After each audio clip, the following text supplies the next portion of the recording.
بسم الله الرحمن الرحيم. قال الذي آمن يا قوم اتبعون أهدكم سبيل الرشاد. يا قوم إنما هذه الحياة الدنيا متاع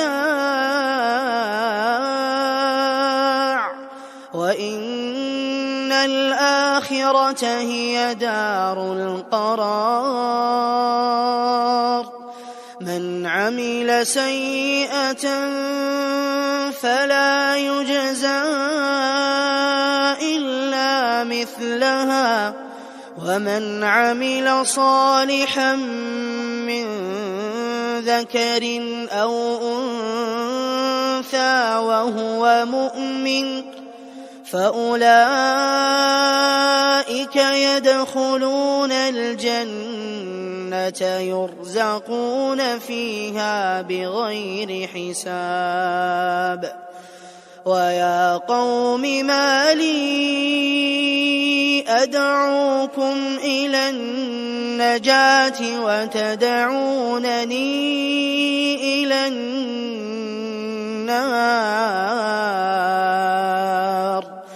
تدعونني لأكفر بالله وأشرك به ما ليس لي به علم وأنا أدعوكم إلى العزيز الغفار.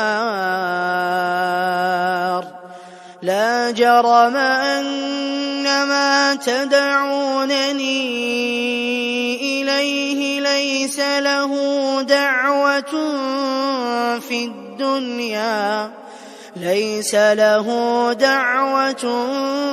في الدنيا ولا في الآخرة وأن مردنا إلى الله وأن المسرفين هم أصحاب النار. فستذكرون ما أقول لكم وأفوض أمري إلى الله إن الله بصير بالعباد. فوقاه الله سيئات ما مكروا وحاق بآل فرعون سوء العذاب.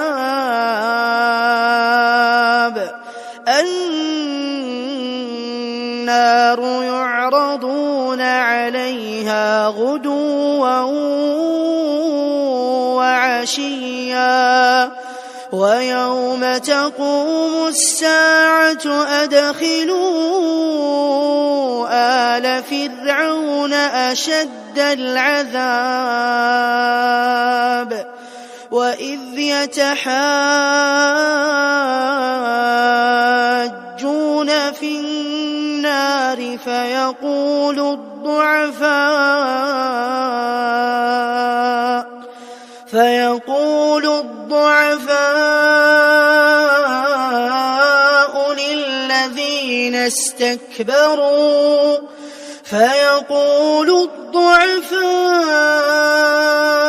للذين استكبروا إنا كنا لكم تبعا فهل أنتم مغنون عنا نصيبا من النار. قال الذين استكبروا إنا كل فيها إن الله قد حكم بين العباد. وقال الذين في النار لخزنة جهنم ادعوا ربكم ادعوا ربكم يخفف عنا يوما من العذاب. قالوا أولم تك تأتيكم رسلكم بالبينات؟ قالوا بلى. قالوا فادعوا وما دعاء الكافرين إلا في ضلال. إنا لننصر رسلنا والذين آمنوا في الحياة الدنيا